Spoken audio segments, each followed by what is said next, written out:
ભારતીય જનતા પાર્ટીને પણ એવું લાગ્યું, કિરીટભાઈને સ્વયંને એવું લાગ્યું કે આ કંઈ ગોપાલનું માર્કેટિંગ કરે છે, પણ મેં કીધું રિયાલિટી જે છે એને તમે કેમ ફેરવી શકો. અનેક ચેનલમાં કીધેલું કે તમે લખી રાખજો ભાઈ, 17,000 મત, પાછું એમાં 18 નહીં ને 16 નહીં, 17,000 મતથી ગોપાલ ઇટાલિયા જીતશે. આપણે જે પહેલેથી છેલ્લે સુધી ભાઈ ગોપાલ ઇટાલિયાની લોકપ્રિયતા ચરમસીમાએ છે અને અહીંયા લડત શું હતી? લોક અને તંત્ર વચ્ચેની લડત હતી. એમાં લોકો જીતા, તંત્ર હાર્યું. કિરીટભાઈની સામે જવાહર ચાવડાએ ફરિયાદ કરી હતી કે મને હરાવવામાં કિરીટભાઈએ પણ કાંઈ ઓછો રસ નહોતો લીધો, એણે બધું થાય એ કરી લીધું હતું. ખોડલધામ તરફથી એક લીટી પણ મેં ક્યાંય વાંચી નથી, કોઈ પાસેથી સાંભળી પણ નથી. લીટીમાં કેવું ને વિસાવદરનું એનાલિસિસ, તો કિરીટભાઈ કોઈને ગમતા નથી, જચ્યા જ નથી. એટલે વિસાવદરની જનતાને તો 21 ટોપની સલામ છે. એમાં જયેશભાઈનો દબદબો થોડોક આને કારણે એક મેન્ટલી ઓછો થયો, પણ જરૂરી નથી કે અહીંયા હારી ગયા એટલે કોઈ જયેશભાઈ ઉપર વેર વાળી શકે. છેલ્લા કેટલાક મહિનાઓથી જે ચર્ચા હતી ગુજરાતભરમાં, તે ચર્ચાનો આખરે અંત આવ્યો છે ને ખાસ કરીને વિસાવદરની જે પેટા ચૂંટણી હતી તે ખૂબ જ ચર્ચામાં રહી હતી, કારણ કે ગોપાલ ઇટાલિયા લડી રહ્યા હતા, તો બીજી તરફ ભાજપ પણ એડી ચોટીનું જોર છે તે લગાવી રહ્યું હતું ને આખરે ગોપાલ ઇટાલિયાએ વિજય મેળવી લીધો છે વિસાવદરની સીટ ઉપર ને માત્ર વિજય નહીં, ભવ્ય વિજય મેળવી લીધો છે 17,000થી વધુની લીડથી. આપણી સાથે આ અંગે ચર્ચા કરવા માટે જગદીશભાઈ મહેતા જોડાયા છે. જગદીશભાઈ, ઘણા બધા લોકો એવું કહી રહ્યા હતા કે ક્યાંક ને ક્યાંક કિરીટ પટેલ છે તે પાતળી સરસાઈથી જીતી જશે, પરંતુ તમે છાતી ઠોકીને દાવા સાથે કહી રહ્યા હતા કે ગોપાલ ઇટાલિયા જ જીતી રહ્યા છે. તો સાહેબ, તમે એવું શું જોયું છે કે આ લોકોએ ન જોયું? જુઓ, કૃષ્ણને કીધું કે તમે ધૂળ ખાવ તમને પેટમાં દુઃખ છે, અને મોઢું બતાવ્યું, બ્રહ્માંડ બતાવ્યું કે આખું બ્રહ્માંડ ગળી જાવ તો મને કાંઈ થાય એમ નથી, તમે ધૂળને કારણે મારા પેટમાં દુઃખે એમ. મેં શું જોયું? મેં વિસાવદરમાં જનતાની નજરમાં અપેક્ષા જોઈ, મેં વિસાવદરના ગ્રાસરૂટ લેવલના કાર્યકરોની જે ઈચ્છા જોઈ, મેં એ સમાજ જે રણનીતિકારો છે એની પાસેથી રિયાલિટી જોઈ. મેં આ બધું મેળવ્યા પછીથી આપણે કહીએ છીએ આપણો કોઈ ભાઈ, મેં કીધું એમ ગોપાલ ઇટાલિયા, મેં વારંવાર કહું છું ને કે ભાઈ એ કંઈ માસીનો છોકરો નથી ને ભાઈ કિરીટભાઈ આપણા શત્રુ નથી, પણ જે રિયાલિટી હતી એ આપણે શું કરીએ છીએ, ક્યાંય કોઈ એકાદ બે લોકોના આધારે નથી બોલતા આપણે. અને જેને જે કડવું લાગે તે, હું જેટલી સમય ગોપાલ ઇટાલિયાનું બોલતો ગયો શરૂઆતથી અહીંયા સુધીમાં, ભારતીય જનતા પાર્ટીને પણ એવું લાગ્યું, કિરીટભાઈને સ્વયંને એવું લાગ્યું કે આ કંઈ ગોપાલનું માર્કેટિંગ કરે છે, પણ મેં કીધું રિયાલિટી જે છે એને તમે કેમ ફેરવી શકો. એટલે આપણે એવા બધા લોકો જે વિસાવદરમાં રહે છે, વિવિધ ક્ષેત્રમાં છે, રાજનીતિના જાણકારો છે, અને શું થાય છે. બીજું, આ બધી ટીવી મીડિયાને કારણે પણ આપણા બીજા અનેકો ચાહકો થયા હોય હજારોની સંખ્યામાં. હવે જે અનનોન છે પણ એ લોકોને કંઈક વાત જાણવા મળે તો એ લોકો આપણો નંબર મેળવીને જાણ કરે કે સાહેબ આજે આવું થયું છે. જેમ કે મેં તમને ઓલી પ્રેમપરાવાળી વાત કરી કે કિરીટભાઈના સસરાનું ગામ છે પ્રેમપરા, અને ડોસીવાળી વાત મેં કરી તે કે 100 રૂપિયા આપ્યા પછી ડોસી મત નાખ્યો, ડોસીમાં ક્યાં નાખ્યો કે હાવણાને. હવે આવી બધી વાતો તો કોણ કે? અનનોન પર્સન હોય કે આપણને રણનીતિકારો તો કે નહીં. એમ આપણે ગ્રાસરૂટ લેવલ ઉપર સતત ને સતત સંપર્કમાં રહેતા હતા વિસાવદરમાં. એ બધું જોયા પછી નિચોડ જે નીકળ્યો કે તમે ગમે તેમ થાય, પેલા 20-25 હજાર 20-22 હજારની વાત હતી કેટલી મત જીતશે ગોપાલ, પણ પછી 2 દિવસ છેલ્લા જે કયામતના કહી શકાય, એમાં ભારતીય જનતા પાર્ટીએ પેલી કથાઓ ન્યા છે ને, એ પંથકમાં એવી પ્રથા છે, કથાની પ્રથા કે ભાઈ કથા સત્યનારાયણની કથા કરી નાખો, પ્રસાદ બરસાદ મારા તરફથી ખાઈ પીને મજા કરો, ન્યા વળી કોક ભાઈ આપણે મત આપવાનો છે. કેટલીક દેરીઓમાં એમ કે અમારા છત્તર નથી, માતાજીનું છત્તર ચાંદીનું, એ આપી દો તો થાય. કેટલાક કે વળી બીજું અમારે ડેલો વાળવો છે, કેટલાક કે અમારે અહીંયા ફલાણું નથી. એવી રીતે બધા જે લોકોએ કીધું અને પછી મતની વાત કરી, મારા તરફથી 50 મત પાકા, એ હું 2 દિવસ બહુ ચાલ્યું. 2 દિવસ જે ચાલ્યું એમાં થોડાક મત આડાઅવળા થાય, એટલે છેલ્લે આંકડો આવ્યો તો મેં તો ત્યાં સુધી અનેક ચેનલમાં કીધેલું કે તમે લખી રાખજો ભાઈ, 17,000 મત, પાછું એમાં 18 નહીં ને 16 નહીં, 17,000 મતથી ગોપાલ ઇટાલિયા જીતશે. કારણ કે જ્યાં પણ જે બૂથમાં જે પરિસ્થિતિ હતી, મારી પાસે બૂથ વાઇઝ મેટર આવતી હતી બધી, સમજી લ્યો. અને હું પાછો વેરિફિકેશન કરતો હતો, એકને પૂછીને માની નહીં લેવાનું, એના રાઇવલને પૂછવાનું, એના કોન્ટ્રોવર્સીને પૂછવાનું, એના જાણકારને પૂછવાનું. તો ઇન ટોટાલિટી આપણે જે પહેલેથી છેલ્લે સુધી ભાઈ ગોપાલ ઇટાલિયાની લોકપ્રિયતા ચરમસીમાએ છે, અને અહીંયા લડત શું હતી? લોક અને તંત્ર વચ્ચેની લડત હતી. એમાં લોકો જીતા, તંત્ર હાર્યું, જગ જાહેર છે. સાહેબ, બીજી એક વાત છે કે ગોપાલ ઇટાલિયા જ્યારે જીતા ત્યારે તેમના સમર્થક લોકો છે તે જવાહર ચાવડાની જય બોલાવતા હતા. આ એંગલ શું છે? આ હજી સુધી સામે જ નતો. એમાં એવું છે, આપણે બોલીએ એટલે આપણા નામે ખતવવાની વાતો છે, તો બધાને ખબર છે કે કિરીટભાઈની સામે જવાહર ચાવડાએ ફરિયાદ કરી હતી કે મને હરાવવામાં કિરીટભાઈએ પણ કાંઈ ઓછો રસ નહોતો લીધો, એણે બધું થાય એ કરી લીધું હતું. તો પછી ઓબ્વિયસલી જે બગડું ગામ છે, બીજું એક ગામ છે, ત્યાં એ વિસ્તાર જવાહર ચાવડાનો છે, જ્યાં એની બધી ખાણો ભૂતકાળમાં આવેલી છે ને હજી છે કદાચ એમ કહેવાય છે. તો એ વિસ્તારમાં એનો દબદબો તો હોય કે નહીં, તો શું કામ કોઈ ન કરે? મને તો એ થાય, તમે પક્ષમાં હો કે ફલાણું, તો ઓલાય તે દિવસે પક્ષમાં જ હતા ને, જવાહરભાઈ પક્ષમાં હતા ને કિરીટભાઈ ક્યાં હતા? ભાજપમાં. તો તે દિવસે ભાજપવાળા જો જવાહરભાઈ ઉપર ખેલ નાખે તો જવાહરભાઈ સહન કરવાનું, જવાહરભાઈ ખેલ નાખે તો એમ કે ના ના તમે એમ કે શિસ્તભંગ, એવું હાલે કઈ? જઈ શકો તૈસા. એટલે જવાહરભાઈએ સીધી રીતે કંઈ કર્યું હોય કે ન કર્યું હોય, એના સમર્થકોમાં ઈશારામાં જે થયું હોય તે, એટલે લોકોએ જવાહરભાઈ ચાવડાને જિંદાબાદના આ બધા નારા લગાવ્યા. એ નારા જે છે એ શું છે ખબર છે?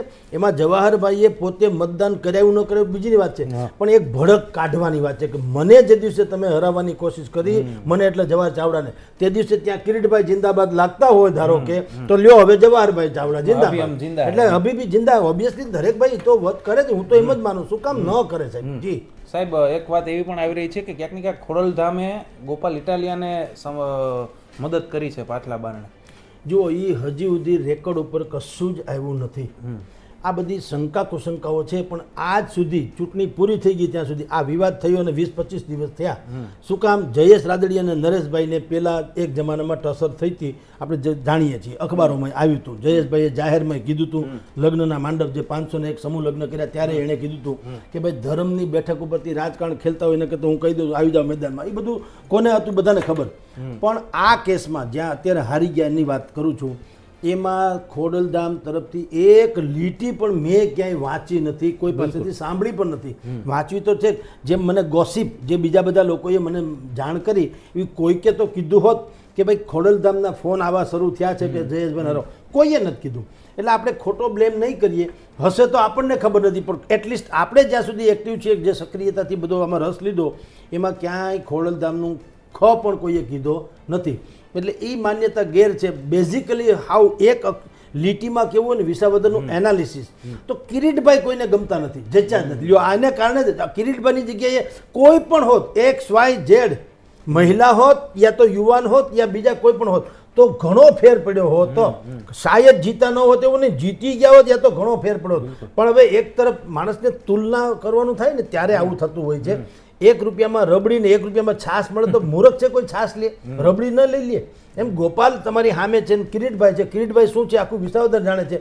ગોપાલ કમસે કમ આયાતીના નામે પણ હજી એટલો ખરડાયેલો તો છે જ નહીં કે લોકોને ધૂતકારે.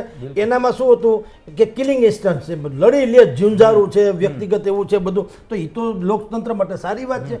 એણે ક્યાંય કૌભાંડ કર્યું નથી, એની નામે બીજું કંઈ ક્રિમિનલ કેસ, એટલે એણે કેટલાક જેમ કે ગૃહમંત્રી ઉપર જોડું ફેંકવું. હવે એ બધી જે ચેષ્ટાઓ છે એ પોલિટિકલી વસ્તુ છે. એટલે પ્રજાને એમાં કાંઈ વાંધો નહીં. તમે આખા ખેતરોને, અમે સોસાયટીઓને, સહકારી મંડળીઓને કરોડો રૂપિયા ગળચી ગયા અજગરની જેમ, એના કરતાં તો સારું કે જોડું તો નાખ્યું તો ખરું, ખાધું નથી, આપ્યું તો ખરું. એટલે એ બધી બાબતો જે છે તુલના કરવામાં આવી, એટલે લોકોએ માની લીધું કે અત્યારે જે કિરીટભાઈ છે એના કરતાં કમસે કમ ગોપાલ તો સારો. અજાણા મિત્ર કરતાં જાણીતો શત્રુ વધુ સારો. સાહેબ, વિસાવદરના મતદારોને લઈને શું કહેશો તમે? એમના વિશે ખાસ કહેતા જ હોય છે. ધન્ય હો સાહેબ, જો વિસાવદરના મતદારો જેવી જનતા, એવી જાગૃતિ, લોકતંત્ર પ્રત્યેની ખેવના અને હકીકતે નહીં વેચાઈ જવાની જે ખુમારી, આ બધા જ લોકો જો જાળવી દે સમસ્ત ગુજરાતમાં, તો ભાજપ નહીં હો, કોઈ રાજનેતાની ત્રેવડ નથી કે એ પ્રજા વિરોધી કામ કરી શકે. અત્યારે શું છે, બધા આપણે 250 ગ્રામ ગાંઠિયામાં વેચાઈ જઈએ, હાંજે ભજીયા પાર્ટી થાય, તાવા થાય, તા તો હું જાણે આપણને સ્વર્ગનું સુખ આપી દીધું. કોઈ બેવકૂફ લોકો આપણે વિચારતા નથી કે ભાઈ તમને એક વખત ગાંઠિયા ખરો ને આખી જિંદગી એ કાજુ ખાય, તો તમે શું કામ આ સોદો કરો છો? વિસાવદરે કીધું સ્ટોપ ઇટ. ભજીયા તો ખાઈ લીધા, પણ મત ગોપાલ પૈસા લઈ લીધા. ભજીયા ક્યાં? પૈસા લઈ લીધા, દારૂ પી લીધો, તે પીતાય છે લ્યો નહીં દાખલા તરીકે, પણ મત નથી દેવો લ્યો. તો એ તો હું તમને કહું સારી વાત નથી દારૂ પી લેવો કે પૈસા લઈ લેવાય, પણ ટૂંકમાં જે શકો તેસા. અગર તમે અમને દારૂ ને પૈસાથી ખરીદવા માંગતા હો તો લાવો તમારો દારૂ, લાવો પૈસા, પણ નથી દેવું મતલે નથી ખરીદાવું. તો જે શકો તેસા, હું તો એમ માનું છું આમ જ હોય. એટલે વિસાવદરની જનતાને તો 21 તોપની સલામ છે. બિલકુલ સાહેબ, એક ચર્ચા એ પણ હતી જ્યારથી આ ચૂંટણી ચાલુ થઈને જયેશભાઈને પ્રભારી બનાવ્યા કે આ ચૂંટણીનું પરિણામ જયેશભાઈનું ક્યાંક ને ક્યાંક રાજકીય ભવિષ્ય નક્કી કરશે. તો પરિણામ સાહેબ આવી ગયું છે. હવે શું રાજકીય ભવિષ્ય લાગી રહ્યું છે? એ ભવિષ્યમાં એવું છે મિત્ર, જયેશભાઈ એક તો પરાવલંબી નથી, સ્વાવલંબી છે, સહકારી ક્ષેત્રના માંધાતા છે, પાટીદાર સમાજ ઉપર એનું પ્રભુત્વ છે. એના ફાધરે જામકંડોળામાં જે કન્યા છાત્રાલયમાં હજારો દીકરીઓ ટોકન રેટથી ભણેલી છે. બિલકુલ. જેટલી વાડી થઈ છે લેવા પાટીદાર સમાજની વાડીઓ સૌરાષ્ટ્રભરમાં, યા તો જયેશભાઈ એમાં હાજર તો રહ્યા જ છે, એના ખાતમુહૂર્તથી માંડીને ઉદ્ઘાટન સુધીમાં દાન ધર્મે આપ્યું છે, ન આપ્યું હોય તો એને કારણે મળ્યું હોય એવી પણ છે. એટલે સમાજ પાછો 18 વરણ છે સમાજમાં, એટલે ખાલી પાટીદારે નહીં. તો એમાં જયેશભાઈનો દબદબો થોડોક આને કારણે એક મેન્ટલી ઓછો થયો, પણ જરૂરી નથી કે અહીંયા હારી ગયા એટલે હવે કોઈ જયેશભાઈ ઉપર વેર વાળી શકે. તમારી જાણ કરતા જો જયેશભાઈ ઉપર જરાક પણ એક્શન લેવાની કોઈ અત્યારે ભૂતકાળમાં જેમ ચેષ્ટા થઈ હતી ઇફકોની ચૂંટણી વખતે, એવી ચેષ્ટા જો કરવામાં આવશે તો ભારતીય જનતા પાર્ટીને ભારે પડશે. ઉલટાનું હવે ત્યાં ગોપાલ આવી ગયો છે વિસાવદર પંથકમાં, જો એને કાઉન્ટર કરવું હોય તો જયેશભાઈની જરૂર હવે ભાજપને પડવાની. બિલકુલ. હવે પાછી છૂટકો જ નથી, કારણ કે હજી જયેશભાઈ પાસે એવું મેકેનિઝમ છે કે એ ગમે તે રીતે કંઈક હજી સુધારવું હોય તો સુધારી શકે, અન્યથા રોગ વકરવાનો. ગોપાલ ઇટાલિયા કંઈક શાંતિથી બેસે એમ નથી. ચૂંટણીમાં મતદાન પૂરું થયું, 2 દિવસ પછી પરિણામ હતું, બીજા બધા જ લોકો ધામચૂડું આખું વહી ગયું હતું. ગાંધીનગર જેટલા લોકો આવ્યા હતા ચકલા હોકારવા એ બધા વયા ગયા, કોઈએ ટાટા બાય બાય ન કર્યું. ગોપાલ ઇટાલિયાએ શું કર્યું, એણે આભાર યાત્રા શરૂ કરી, ગામે ગામ thank you thank you thank you, અને કીધું કે હું જીતું કે હારું, કદાચ હારી બી જાઉં તો પણ તમે મને પ્રેમ કર્યો એ બદલ તમારો આભાર. તો કયા જેવી વાત છે. એટલે આવી જે લોકોની પાસે કમિટમેન્ટવાળો માણસ છે એની સામે લડવું હોય તો ભારતીય જનતા પાર્ટીએ કોઈ પણ ભોગે ભાઈ જયેશ રાદડિયાને સાચવવા પડશે. એટલે આ હાર્યા પછી પણ જો એમ મત એ માનતા હોય ભારતીય જનતા પાર્ટી કે ખેર હવે આપણે એને સહકારી મંડળીમાંથી કાઢી મૂકીએ, એને મિનિસ્ટર ન બનાવીએ, તો તમારી જાણ ખાતર ગોપાલનો પ્રાદુર્ભાવ જે છે ને એ એક આશા અને અપેક્ષાનો પણ ઉદ્ભવ સ્થાન છે.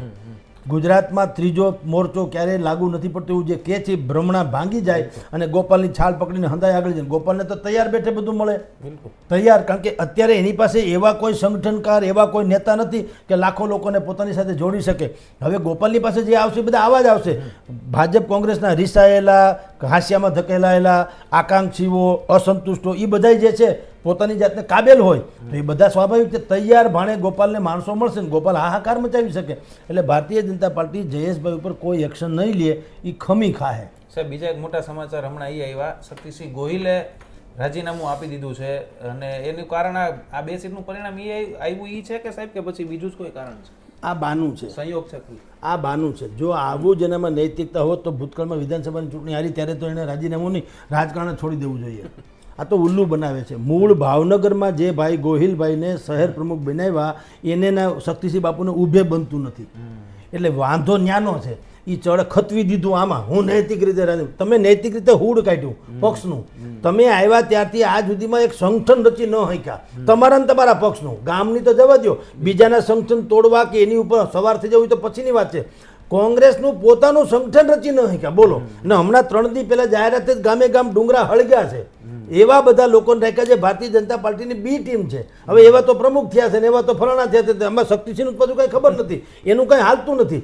આ બધા ખાલી બીબા છે, આનું કોઈ વેલ્યુ નથી. આ તો સારું થયું રાજીનામું આપ્યું, નહીં તો લઈ લેવું જોઈએ આની પાસેથી. હું તો એમ દંડય કરવો જોઈએ કે તમે તો સત્યાનાશ વળી નાખ્યો પાર્ટીનો. એટલે આનો કોઈ મતલબ નથી. એ લોકોને આમથી અહીંયા કંઈ રસ નથી. દિલ્હી જાય ને હાટા ડોઢા કરીને પોતાની જિંદગી કાઢશે, પ્રજા ગઈ જહન્નમમાં. આ નેતાઓ કંઈ ધૂળ ધોયા નેતા નથી. આ બધા બંડી પહેરીને ડાઘ ન પડવો જોઈએ, ફાકા ફોદારીને ટ્વિટર ઉપર હાલનારા લોકો છે. એવું ન હાલે. જનતાની વચ્ચે જવું પડે, એના દુઃખ સુખ લૂછવા પડે, જાણવા જોઈએ. અને ગોપાલ ઇટાલિયાથી માંડીને બીજા બધા જેમ માર ખાધા અને માથાકૂટ થઈને જેલમાં ગયા એમ કરવું પડે, તૈયાર તમારી સ્વીકૃતિ બને. સાહેબ, અંતિમ સવાલ, 2027માં જે રીતનું આ વિસાવદરનું પરિણામ આવ્યું ને હવે તો ગોપાલ ઇટાલિયા ધારાસભ્ય બની ગયા છે, એટલે કે ડબલ જુસ્સાથી લડશે, તો 2027માં હવે ક્યાંક ને ક્યાંક ભલે સત્તા પરિવર્તન ન થાય પરંતુ કોંગ્રેસનું આખું સ્થાન આમ આદમી પાર્ટી લઈ લેશે અને મુખ્ય વિપક્ષ બની જશે એવું લાગે છે? ના ના, જો એ જો અને તો છે ભગવાન. 27 હજી બહુ વાર છે, 2-3 ચોમાસા છે. અને તમારી જાણ ખાતર રાજકારણમાં છે ને એક ક્ષણ બહુ મહત્વની હોય છે. તમે કલ્પના કરી હતી અત્યારે 12 વાગે કલ્પના કરી હતી કે શક્તિસિંહ બાપુ ભૂતપૂર્વ થઈ જશે? ક્ષણ માત્રમાં થઈ ગયા ને. ગોપાલ ઇટાલિયા જીતશે એવું ગઈકાલ સુધી કોઈ માનતા નહોતા અને બધા કહેતા હતા કે મીડિયાવાળાએ ખોટી હાઈપ ઊભી કરી છે, સોશિયલ મીડિયામાં તો પોતાને પૈસા ખાઈને સોશિયલ મીડિયા બોલે છે, આવું બધું બોલનારા હતા ને ભાજપવાળા. અને પાછું શું કીધેલું કે તમે પાછું અમને તો કેટલાક એવી કીધું હતું કે તમે લખી રાખજો ફલાણા તારીખે ને એટલા વાગ્યે જગદીશભાઈને બોલાવજો પાછા આમાં, જુઓ એનું ડાચું કેવું હશે ને વગેરે વગેરે. હવે તમે જુઓ ઈ ગોતા જડતા નથી. એટલે રાજકારણમાં છે ને ક્ષણ બહુ મહત્વની હોય છે. હજી તો તમે 2.5 વર્ષ 27 બહુ દૂરની વાત છે, ત્યાં સુધી શું થાય મહત્વ નથી. ગોપાલ ઇટાલિયા હજી સર્વ સ્વીકૃત બને છે કે કેમ, બીજા અસંતુષ્ટોને સાથે લઈ શકે છે એમ કે કેમ, આ બધું બહુ દૂર છે. પણ એટલું હકીકત છે કે આ ડોસી મરી ગઈ વિસાવદરની, એમાં જમ ઘર ભાળી ગયો ભાજપ માટે. ખૂબ મોટી વાત કીધી સાહેબ, ખૂબ ખૂબ આભાર. તો આ હતા જગદીશભાઈ મહેતા, જેમણે ગોપાલ ઇટાલિયાની જે જીત થઈ છે વિસાવદર ચૂંટણીમાં તેને લઈને મહત્વના કારણો છે તેની આપણી સાથે ચર્ચા કરી હતી. આપ જોતા રહો ગુજરાત તક.